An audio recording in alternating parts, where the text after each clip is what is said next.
అవధూత చక్రవర్తులు భగవాన్ శ్రీ శ్రీ రామదూత స్వామి వారికి నా అనంత కోటి ప్రణామాలను తెలియజేసుకుంటున్నాను.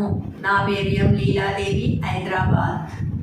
అవధూత పద నిర్దేశకులు భగవాన్ శ్రీ శ్రీ శ్రీ రామదూత స్వామి వారు భూలోకానికి అందించినటువంటి అద్భుత దీక్షావ్రతమే ఈ సువర్ణదత్త లక్ష్మీ దీక్షావ్రతము. సువర్ణదత్త లక్ష్మి అంటే ఎవరూ కాదు, ఒక బంగారు నాణెము. ఆ నాణానికి ఒకవైపు వేణు దత్తాత్రేయ స్వామి వారు, రెండవ వైపు మన రామదూత స్వామి వారిని మనం భావన చేసుకోవాలి. అశరీర గ్రహాల వల్ల, జ్యోతిష్ శాస్త్రంలో కనిపించని అశరీర గ్రహాల వల్ల మానవులు ఎంతో బాధలకు గురవుతున్నారు.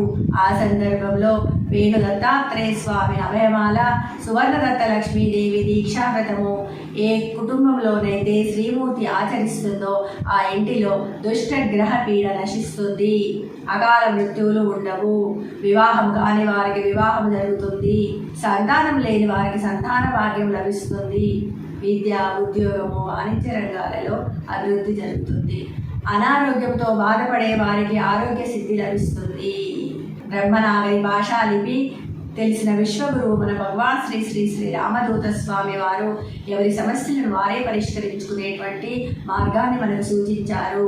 అదే సువర్ణదత్త లక్ష్మీ దీక్షావ్రతము. నేను కూడా గత కొన్ని సంవత్సరాల నుండి ఈ దీక్షను ఆచరిస్తున్నాను. నాకు మొదటి దీక్షలోనే మంచి అనుభవం జరిగింది. నేను ఒక కొత్త ఇంటిని కొనుక్కోగలిగాను. కాబట్టి అందరి శ్రీమూర్తులు కూడా ఈ దీక్షను స్వీకరించి సుఖ సంతోషాలతో ఉండాలని కోరుకుంటున్నాను. మార్చి 31వ తారీఖు నాడు నాంపల్లి ఎగ్జిబిషన్ గ్రౌండ్లో ఉదయం 7 గంటల నుండి ఈ దీక్షా కార్యక్రమాలు జరుగుతాయి. అందరూ ఆహ్వానితులే. వందే రామదూతం.